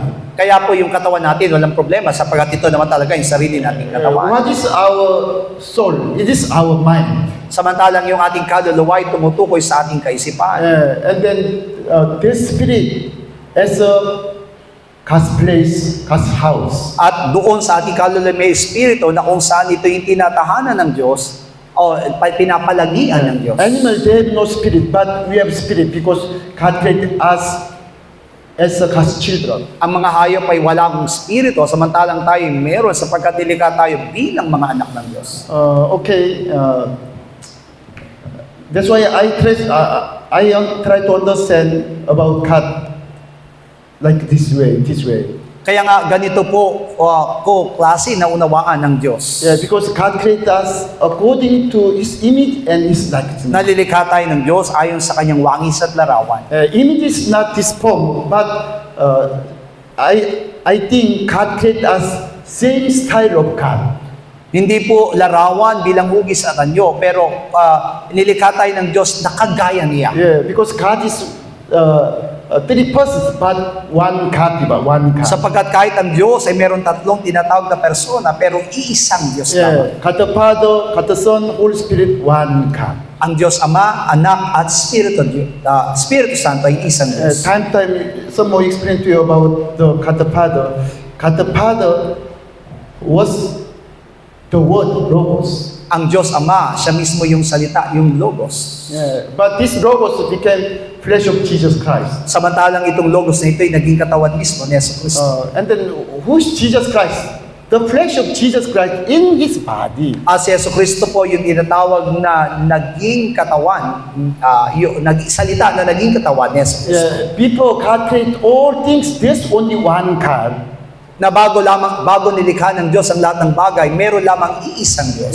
Only one God, God the Father and His Son and the Holy Spirit in the Father, Na kung saan sa Diyos Ama ay naroon ang Anak at ang Espiritu Santo ay nasa Ama. But one day, according to His Son Jesus Christ, God created all things. God created man. Pero isang araw, sa pamagitan ng kanyang anak na si Jesucristo, inilikha niya ang lahat ng mga tao. At that time, Bible said, the Word came out, who was Father side, 1 John chapter 1, 1 John chapter 1 from verse 1, who Apostle John said, the Word who was in the beginning, we touched Him. Sinabi mismo ni Apostol Juan na yung salita na yon na naroon na sa Ama sa pasimula pa lamang ay nakita at nahawakan natin. Who came out from Father's side and then came to us. Siya na nanggaling sa Ama ay dumating sa atin. John chapter 1 verse 14, the Word become body of Christ, flesh of Jesus Christ, the body of Christ. Na Juan 1:14 na yung salita na yon ang siyang naging katawan mismo ni Jesucristo. God's Son, when came up from Father's side, Father became body of Christ. Ibig sabihin ng yung anak na yon na nanggaling sa Ama ay naging katawan ni Jesucristo. That's why even though God's Son came up from Father's side, still in the Father. Kaya nga po, kahit na po yung anak ay nanggaling sa Ama at pumarito sa lupa, nananatili siya na nasa Ama. But all the Bible said, the blood of Jesus Christ, that is blood of own blood. Pero maliwanag po na sinasabi ng kabuuan ng Biblia na yung dugong taglay ng ating Panginoong Jesucristo ay sarili niyang dugo. That's why even though God's Son became man, but body came from the Word, God the Father. Kaya nga po kahit na po siya ay nagkatawang tao, yung kanyang katawan ay galing sa Diyos Ama. But there's also Jesus, God's Son, in the body as a blood. Pero si Jesus ay naroon din sa kanyang katawan at nandoon yung dugo. That's why we need to be careful. Just you try to, I explain to you just this way, then you just understanding. Siguro nga po na kailangan maging maingat lamang tayo sa ating pangunawa. Ito lamang yung ninanais kong ipaliwanag sa inyo. That's why let's try to understand about Jesus Christ. Ang nais ko lamang po ay maunawaan natin ang tungkol kay Jesucristo. Because Jesus Christ, He was God, truly, really God. Na si Jesucristo ay tunay na Diyos at talagang Diyos. Because He came from God the Father, the Word, Logos became the body of Christ. Sapagkat galing siya mismo sa Ama at yung Logos na yon ay naging katawan ni Jesucristo. And then, there's blood in Jesus Christ. At doon kay Jesucristo ay nagtataglay ng dugo. But that blood is own blood. Pero yung dugo na yon ay kanyang sariling dugo. That's why I try to understand now, because we have body, soul, and spirit. Meron tayong katawan, kaluluwa, at spirito. What is our body? This body, diba? We can touch our body. At sa pamagitan ng ating mga kamay, ay pwede natin hawakan ang ating katawan. And then, our soul is our mind. Samantalang yung ating kaluluwa ay tumutukoy sa ating kaisipan. And then, really, I believe, this our mind connect to our blood.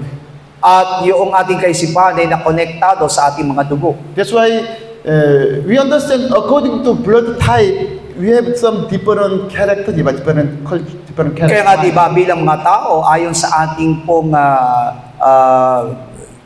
uri ng dugo ay nagkakaiba yung ating ugali. Yeah, this time, this different blood type, A, B, O, something like this, di ba? Iba't ibang klase ang uri ng ating pong mga dugo. Merong type A, type B, type O, type AB.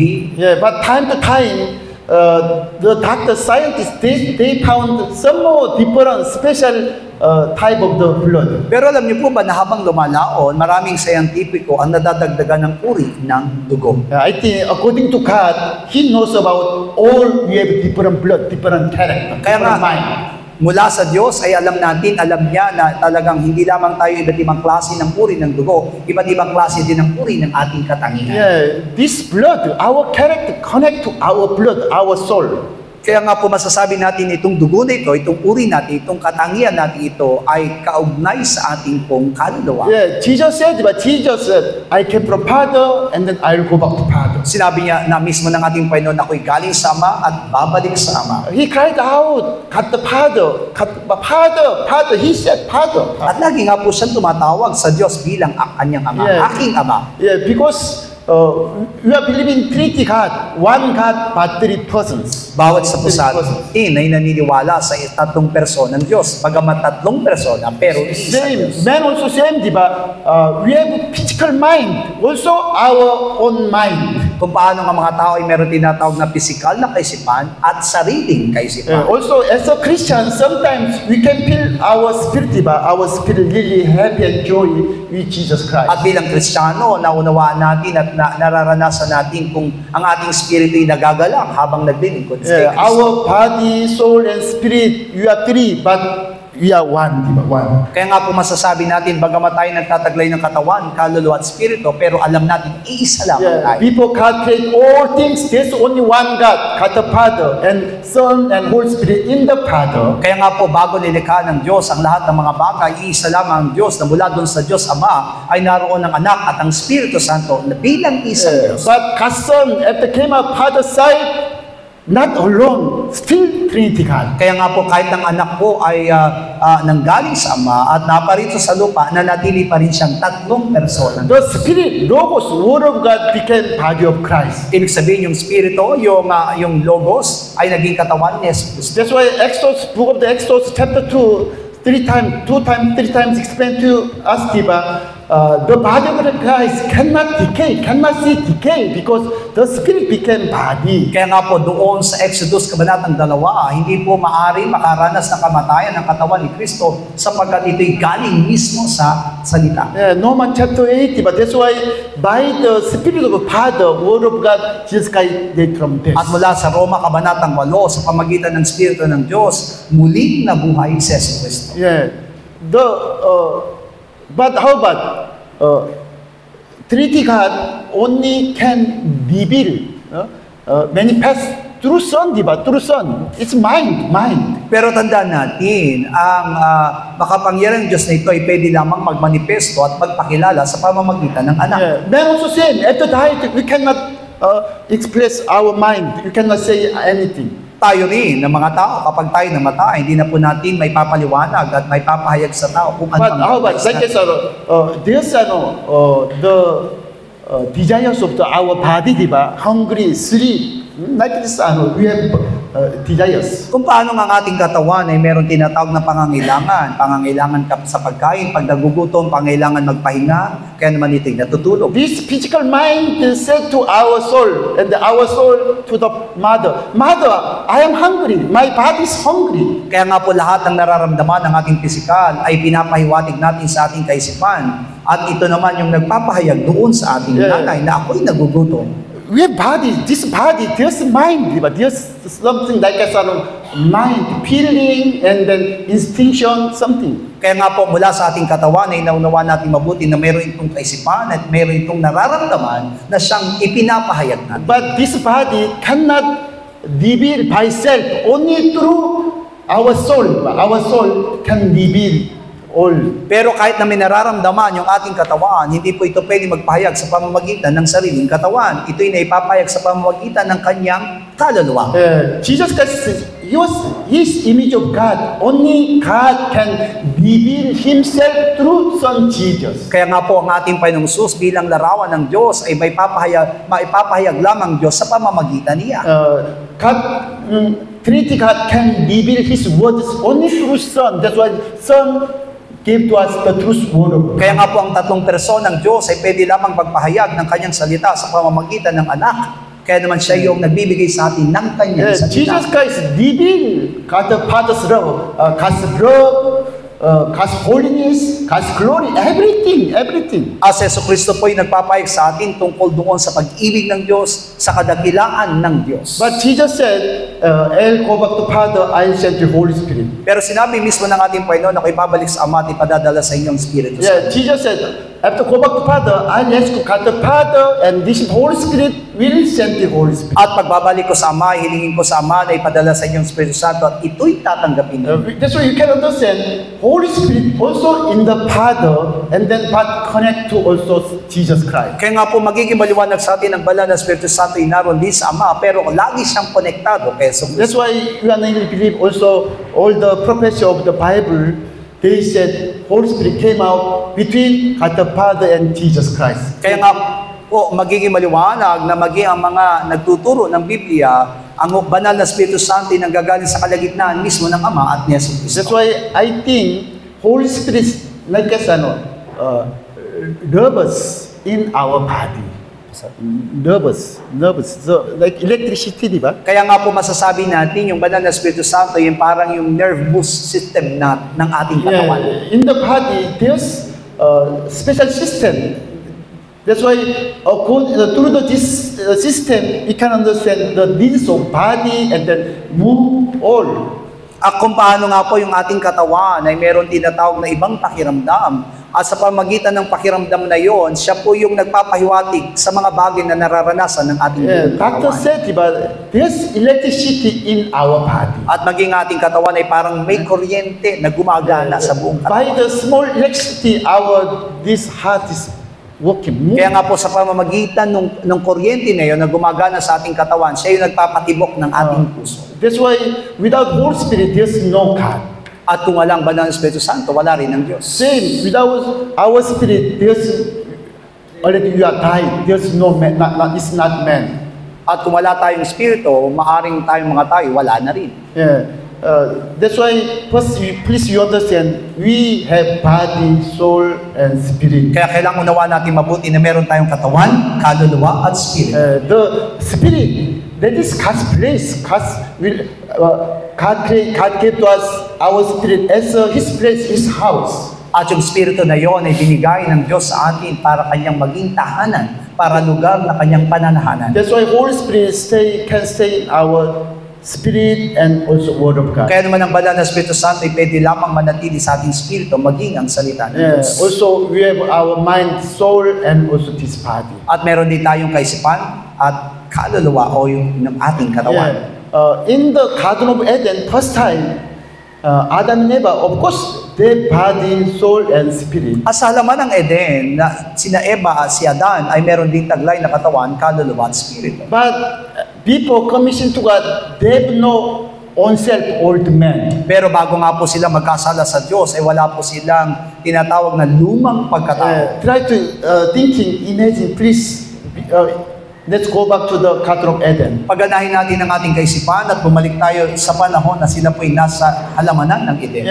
First time God created Adam according to image likeness of God. Na kung saan nilikha sila ng Diyos ayon sa wangis at kanyang larawan. Ephesians chapter 1, di ba? Ephesians chapter 1, verse 3. That's why God really blessed the Adam in the Garden of Eden with the heavenly place, the blessing of the heaven. Na sinabi niya rito ng lilikha ng Diyos na Eva at Adan ay pinagpala sila sa mga pagpapalang ukol sa Espiritu sa sangkalangitan kay Kristo. That's why God gave to them God's Spirit. Kaya naman binigyan sila ng Espiritu ng Diyos. And then God gave to them life, di ba? Life. eternal life. At binigyan sila ng tinatawag na liwanag at buhay na walang hanggan. Okay, this is question. Where's God's life? Nasaan po yung tinatawag na buhay ng Diyos? Jesus said, the words that I have spoken to are spirit and life. Sinabi mismo ng ating Panginoong ang salitang sinasabi ko sa iyo ay espiritu at buhay. Only in the word of God there's life. That is spirit and Ibig life. sabihin yung buhay na nananatili lamang sa salita ng Diyos. When Adam and Eva, they obey to God's commandments, they have life. Kaya nga po habang si Dan at si Eva ay sumusunod sa salita ng Diyos, meron silang taglay na buhay. But instead of God, they obey to Satan. Pero imbis na ang Diyos ang kanilang sundin, ang sinunod nila ay si Satanas. They eat the fruit. Why? They want to be God. Sila po ay kumain ng bunga sapagkat ang nais po nila ay sila ay maging Diyos. We are God's creation. Just small God's creatures, but we want to be same level of God. Tayo po ay nilikha lamang ng Diyos at ibig sabihin pinakamababa na nilikha ng Diyos pero gusto nating pumantay. God, I don't need you. Don't say to me anyone.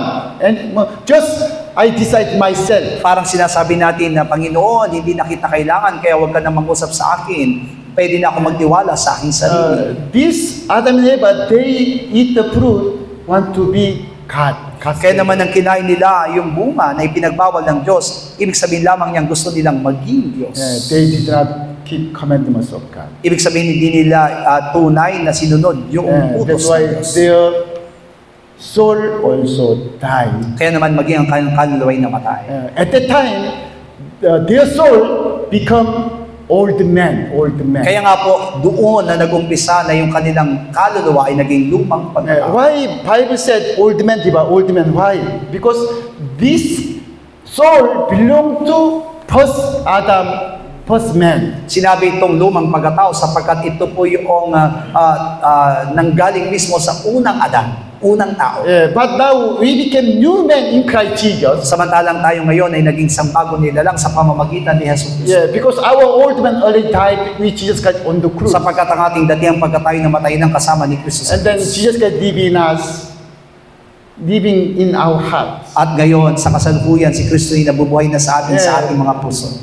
And then now the Word of God, Spirit and life, Word of God stay in us. At yung salita ng Diyos na iyon ay nananahan sa atin. That is new being, already new being. Iyan yung po yung tinatawag na bagong inalang. Already become new one until our knowledge, even though knowledge about the Bible. Ibig sabihin, binago na tayo ng Diyos maging yung ating kaisipan at kaalaman.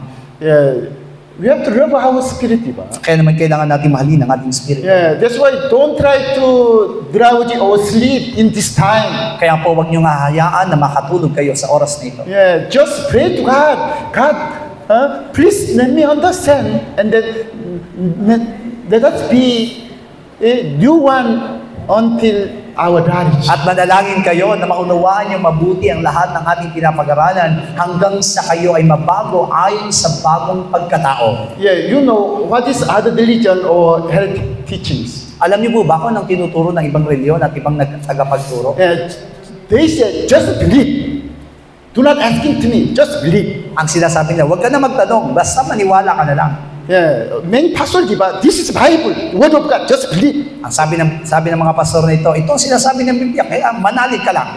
This is Word of God, just obey, just obey. Ito ang salita ng Diyos, kaya kailangang sumunod ka lang. It is very, very dangerous. Pero ito pinapakadelikado. We have to check the Bible.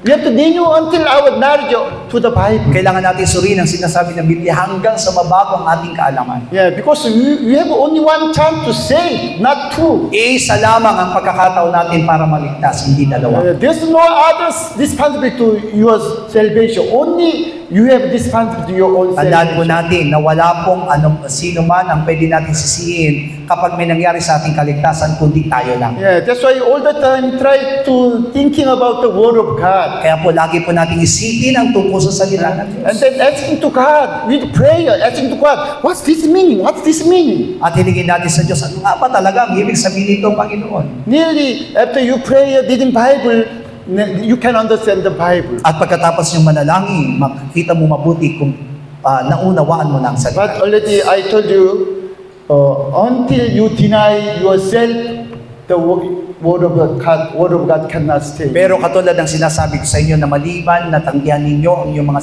libutin ang inyong mga sarili, hindi po pasa sa inyong salita. Which Jesus Christ, He's our Lord, our Master. Sino si Jesucristo? Siya yung ating Panginoon. Siya yung nagmamay-ari sa atin. That's why all the time we call to Jesus, my Lord, my Lord, my King, my King. Kaya naman tinatawag natin siyang Panginoon, aking hari. Yeah, Jesus Christ, He wants to be our King and Master. At ang nais ng ating Panginoong Jesucristo, siya ang ating maging hari at nagbayari sa atin. But problem is our old man, diba? Myself, all the time try to fight this mind. Pero ang problema, yung ating lumang pagkatao, sapagkat ito mismo yung nakikipaglaban sa nais natin. It is every day we can see, diba? We can see through our life. Araw-araw, napapansin po natin yan sa takbo ng ating pamumuhay. Jesus want to be our master owner, but myself, we don't like fighting. Ang nais ng Panginoon na siyang magmayari sa atin, pero yung lumang pagkatao natin nakikipaglaban. Jesus said, come to church and pray, but how about this physical body fighting? No, I want to sleep more. Sabi ng ating Panginoon, pumunta ka sa iglesia para manalangin. Sabi ng katawan mo, wag, ayoko, tinatamad ako. On just Sunday na lang, worship service, my Lord. But other day, I want to be my owner and master. Sa linggo na lang akong Panginoon, mananalangin at mananambahan. All the time, our self-fighting with the Word of God. Ibig sabihin, araw-araw nakikipaglaban yung sarili natin sa salita ng Diyos. Yeah, that's why it is important. Our old man must die on the cross with Jesus Christ. Kaya diyan yun natin malalaman kung gaano ang kahalagaan na dapat mamatay ang ating mga sarili sa krus kasama ni Kristo. Until our old man die on the cross, Jesus Christ waiting all the time. Knock, open the gate, and I'll into you and stick with you forever. Sapagkat hanggat hindi namamatay yung ating lumang pagkatao, ang ating Panginoon ay naghihintay na sinasabing kumakatok siya sa labas upang iyong pagbuksan. But problem today, almost Christian take close their mind. Pero ang problema ngayon, halos lahat ng mananampalataya, sinasara ang kanyang isipan. All the time they said, no, Jesus, you give me only your salvation. You are my helper. Sila mismo yung nakikiusap sa Panginoon, nabigyan mo na lang ako ng kaligtasan at itinuturing nilang katulong ang Panginoon. No, Jesus Christ, when He stay in us, that is eternal life, salvation and eternal life. Sapagkat alam natin na kung mananatili tayo sabi sa Jesucristo, yan ang ating buhay at buhay naman ang When Jesus Christ stay in us, we have a Word of God, the Father Spirit, and then Spirit of Christ, Jesus, the blood of Jesus Christ. Sa pananatili niya sa atin, alam po natin na mananatili din sa atin ang Espiritu ng Diyos, ang Espiritu ni Kristo. Of course, all the time, Holy Spirit, by the Holy Spirit, God the Father, Son, Jesus Christ stay in us. At alam natin na sa araw-araw, iyan naman talaga ang ginagawa ng banal na Espiritu Santo ng Diyos Ama at ang Anak ay nasa atin. Yeah, okay, let's go back to Genesis. Balikan natin ang Genesis.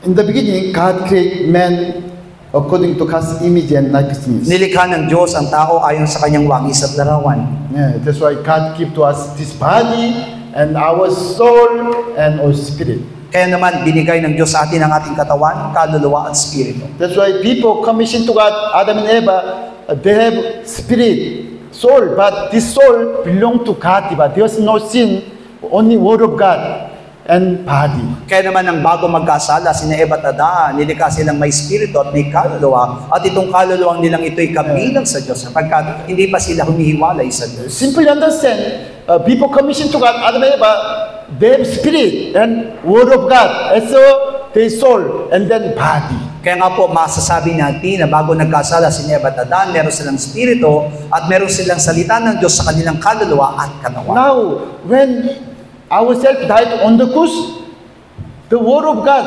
stay in us, diba? And then we want to obey this God's words. Kaya naman kung mamamatay ang ating lumang pagkatao kasama ni Kristo sa krus, na mananahan sa atin yung salita at naroon yung ating layunin na sumunod sa Kanya. There's Word of God in our soul, and then our soul can reveal God's character, the Word of God. At kapag ang salita ng Diyos ay nasa ating kaluluwa, yung ating yung mismong katangian ng Diyos ay ihahayag natin. You know, until our old man died on the cross, we cannot love brother and sister. Alam niyo po ba na hanggat hindi namamatay ang ating lumang pagkatao sa krus, hindi natin kayang mahalin ang ating kapwa? Of course, kapatiran. by our conscious, by our some human beings' mind, you can little by little love others. Maaari naman na sa pamagitan ng ating budhi, sa pamagitan ng ating kaisipang bilang tao, ay nakakuha nating mahalin ang ating kapwa. By the pitiful mind, something helping the beggars, Kaya naman kung tayo po'y maawain, pwede tayong tumulong. Yeah, but we cannot die for others. We cannot die for the brothers and sisters. Pero hindi natin na naising mamatay para sa ating mga kapatid. Yeah, Jesus said, love your brothers and sisters as yourself. Pero sinabi mismo ng ating Panginoon Jesus, mahalin mong iyong kapwa, gaya ng iyong sarili. Until you lay down your life for the other brothers and sisters, you must love. Pero ang pag-ibig na yon ay may papakita lang natin kung may ibibigay natin ng sariling buhay natin sa kanila. Yeah, we cannot love other brothers and sisters Pero hindi natin until our kakayanin. own time.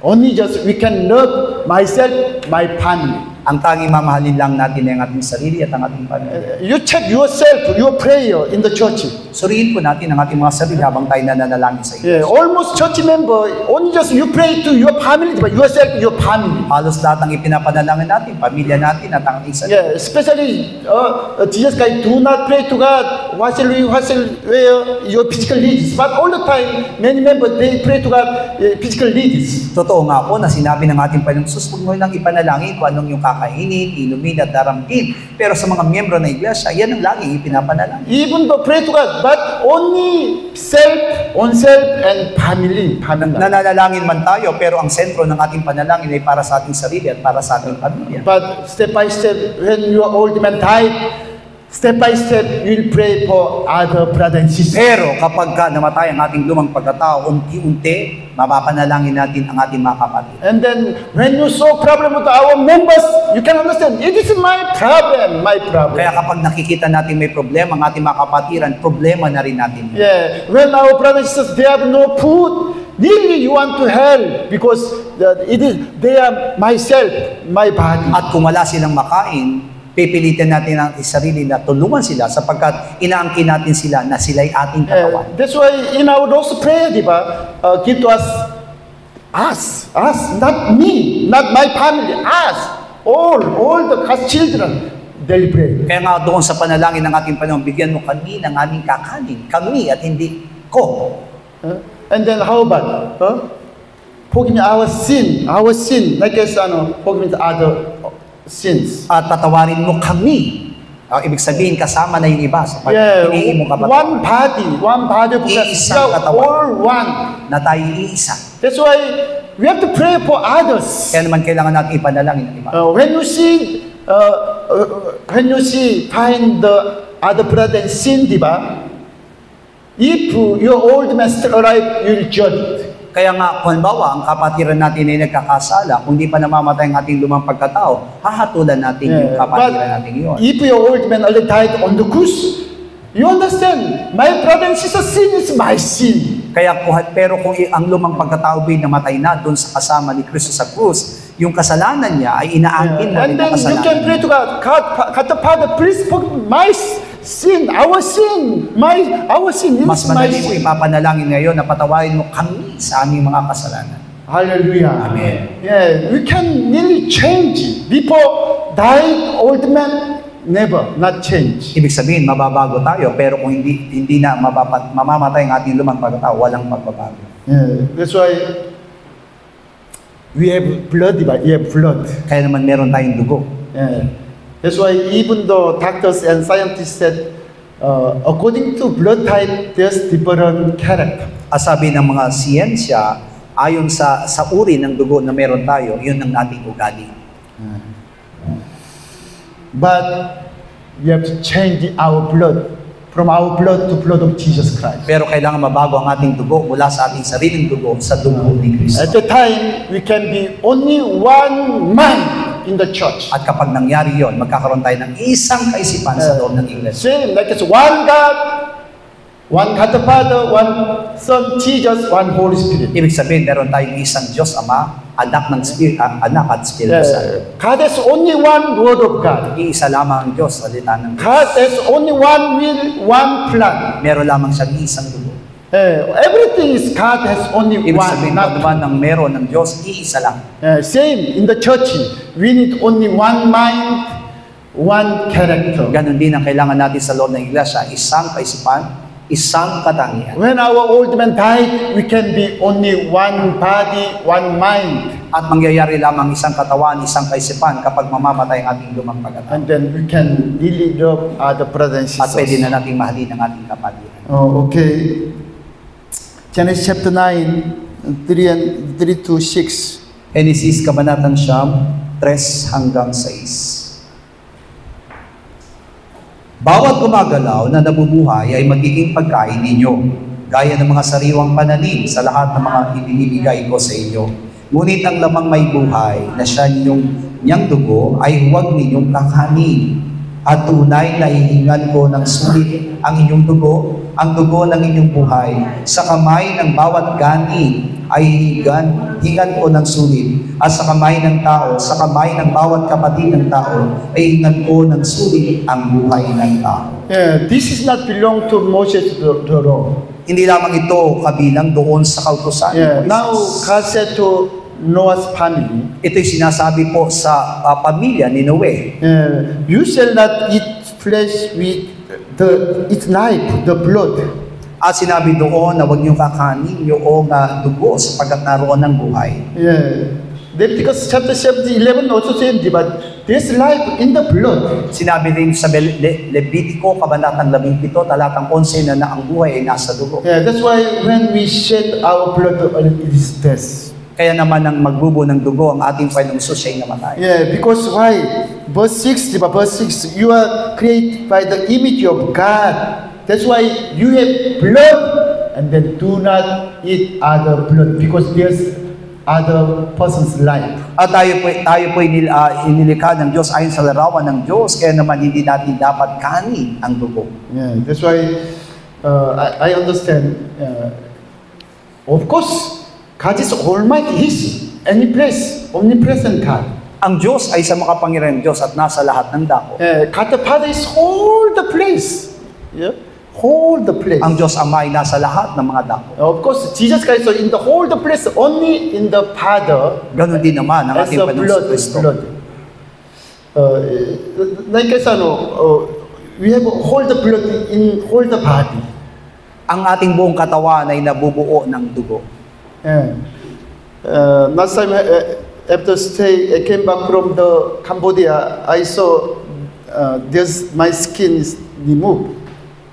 Matapos nga po kung manggaling sa Cambodia, ay napansin ko ang aking daliri na naalis yung balat. Maybe because when I stay in the Cambodia, I eat the medicine of the high blood.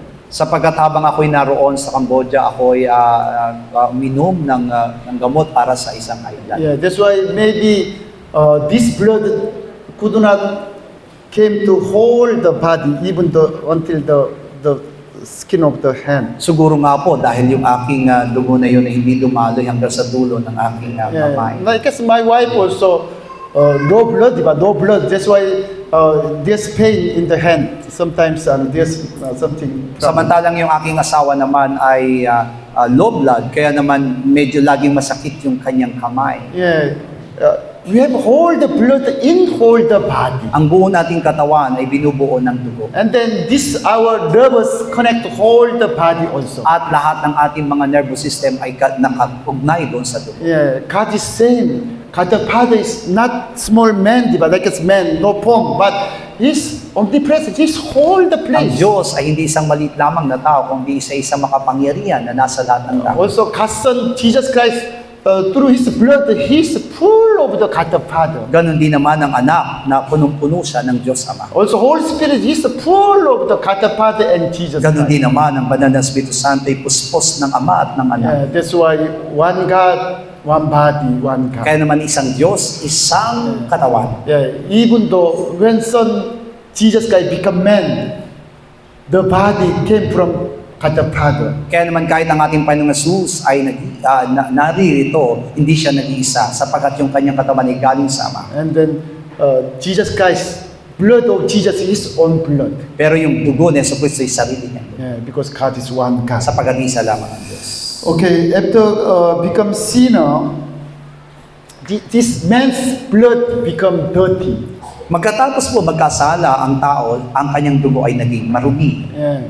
You see, first time, Adam's time, almost people, they live almost 1,000 years. Di po ba alam natin na mga tao ng panahon ni Adan ay nakakabuhay sila hanggang 1,000 taon? I think people, Adam and Eva, commission to God, they can live forever in the Garden of Eden. Alam niyo po na bago magkasala si Eva at Adan, maaari silang mabuhay magpakailanman sa Eden. Yeah, because there's triple life, triple life. They can eat all the time triple life and then can live forever. Sapagkat meron doong puno ng buhay, kaya naman pwede nilang kainin dito at pwede silang mabuhay magpakailanman. But after eat the fruit, God crossed the way to the most holy place, Eden. Pero matapos silang magkasala, sinara ng Panginoon yung daan patungo doon sa puno na iyon. Yeah, because after become sinner, they eat the fruit of life, they'll be sinner forever. Sapagkat kung makakain nila yung bunga ng puno ng buhay na iyon, matapos silang magkasala, sila'y magiging makasalanan at magpakailanman. And then their spirit separate from God's spirit. It was spiritually death. At ang spirito nila ay nahiwalay sa spirito ng Diyos. And then, spiritual na kamatayan. Their blood become dirty. Kaya nga po naging marumi ang kanilang dugo. That's why they cannot live forever. At kaya hindi na sila pwedeng mabuhay magpakailanman. Yeah, you see, Isaiah chapter 4, Isaiah 4, verse 1 to 4. Okay, sabay-sabay tayo. 1 hanggang 4. At 7 babae ay nagsihawak ng isang lalaki na yaon na nangagsasabi, kami ay magsisikain ng aming sariling linapay at magsusuot ng aming sariling kasuotan. Tawagin lamang kami sa inyong pangalan, alisin mo ang aming kadustaan. Sa lahat ng araw na yaon ay magiging maganda at maluwalhati ang sanga ng Panginoon at ang bunga ng lupain ay magiging magaling at mainam sa kanilang mga taga-Israel na nangaktanan. At mangyayari na siyang naiwan sa Sion at siyang nalabi sa Jerusalem. Tatawaging manan sa makatuwid bagay, bawat nasusulat sa mga nabubuhay sa Jerusalem. Pagkahuhugasan ng Panginoon ang karunghan ng mga anak na babae ng Sion at ilinisin ang dugo ng Jerusalem sa gitna ng bayan sa pamamagitan ng bisa ng kahatulan at sa pamamagitan ng bisa ng paghilingas. When they obey to God, they have word of God, the life word of God. Habang sila'y sumusunod sa Diyos, nananatili ang salita ng Diyos sa kanila, yung salita ng buhay, salita ng liwanag. But after obey to Satan, their spirit and soul become sinner, die. Pero matapos po silang sumunod kay Satanas, yung kanilang kaluluwa at spirito ay namatay at nagkasala. This book of the Isaiah that says about New Jerusalem that came down from heaven in the last day. Binabanggit po ng aklat ng Isaiah tungkol sa bagong Jerusalem na nagbababa mula sa langit. At that time, many women holding one man who already in the heaven, but in the most holy place. Please save us, give to us. Sinasabi dito na 7 babae ay hawak sa isang lalaki at sinasabing, iligtas mo kami. At the time, verse 4, at the time, by the consuming fire, and then the judgment of God, the daughters of Sion will be clean. Sinabi doon sa 4 na pagkahugasan ng Panginoon ng karungan ng mga anak na babae ng Sion at lilinisin ang dugo ng Jerusalem sa gitna ng bayan. Verse 4, the blood of the Jerusalem will be clean. Yung dugo ng Jerusalem mismo ay lilinis. By the word of God. Sa pamagitan ng salita ng Diyos. Hallelujah. Amen. In the last day, after when Jesus come back again, that's why again we'll get long life. Ibig sabihin sa muling pagparito ng ating Panginoong Jesus ay makakaranas tayo ng mahabang buhay. This judgment of God and the consuming fire, God already judged the evil ones, and then God the evil mind, evil soul from our mind. Na yung kahatulan mismo na yon ay patuloy na hatulan yung masama at patuloy maalis yung ating masamang kaisipan. If we have clean blood, we can live in health. Kaya nga po, kung magiging malinis ang ating mga puso, ay mabubuhay tayo ng malusog. Now, please you understand about the Garden of Eden. It was heavenly, but paradise, God's kingdom. Unawain natin mabuti yung tinatawag na halamanan ng Eden ay mailalarawan sa kalangitan at sa paraiso. Last time, it will be destroyed, but come back to as a Garden of Eden original place. At sa huling araw ay ito'y manunumbalik doon sa dati niyang kalalagayan. In the first step, God will make clean our blood. Kaya naman ang unang hakbang na gagawin niya sa atin ay lilinisin ang ating mga And dugo. then God will give to us long life. At bibigyan tayo ng mahabang buhay na ito. Isaiah 65:17 to 20. Isaiah 65, 65, 19 pa sir? 65:17 to 20. 17 hanggang 20. Sapagkat narito, ako'y lumilikha ng mga bagong langit at ng bagong lupa, at ang mga dating bagay ay hindi maalala o mapapasaisip man. Ngunit kayo'y mga tuwa at mga gagalak magpakailanman sa aking nilikha. Sapagkat narito, aking nilikha ang kagalakan ng Jerusalem at kaligayahan ng kanyang bayan. At ako'y magagalak sa Jerusalem at maniligaya sa aking bayan. Ang tinig ng iyak ay hindi na maririnig pa sa kanya, o ang tinig man ng daing. Hindi na magkakaroon wala ngayon ng sanggol na mamamatay, o matanda man na hindi na lubos ang kanyang kamakaarawan. Sapagkat ang bata ay mamamatay na may 100 taong gulang, at ang makasalanan na 100 taon ng gulang ay susumpain. When Jesus come back again, He will create new heaven and earth, new Jerusalem. Sa muling pagparito ng ating panungsusay, nilikhain niyang bagong langit at bagong lupa, bagong Jerusalem. And then all the God's people and God, even though God will glad and rejoice because He create new Jerusalem. Na kung saan lang lahat ng mga tao, maging ang Diyos, ay magagalak sapagkat nalikha ang bagong And then Jerusalem. verse 19, diba? There's no voice of weeping, except no longer, and then the voice of crying. Kaya sabi doon, wala nang tinig ng pag-iyak at hindi na maririnig sa Kanya. That's why verse 20, diba? All the men will receive long night. At sinabi sa 20 ng lahat ng mga tao ay mabubuhay ng matagal. Yeah, if someone died 100 years old, it is same like as today, a small baby died. At kung may mamamatay man ng 100 taong gulang sa panahong iyon, para siyang namatay bilang isang bata. At the time, if someone will judge it, it will be judged, caused by God, and then died. Only just 100 years old, but it is said like as a small baby died today. At kung may isang taon man susumpahin ng Diyos, kahit ito'y 100 taon, ito'y parang isang bata lamang. Hallelujah. Amen. Okay, take rest only 10 minutes. Tayo may magkakaroon ng break.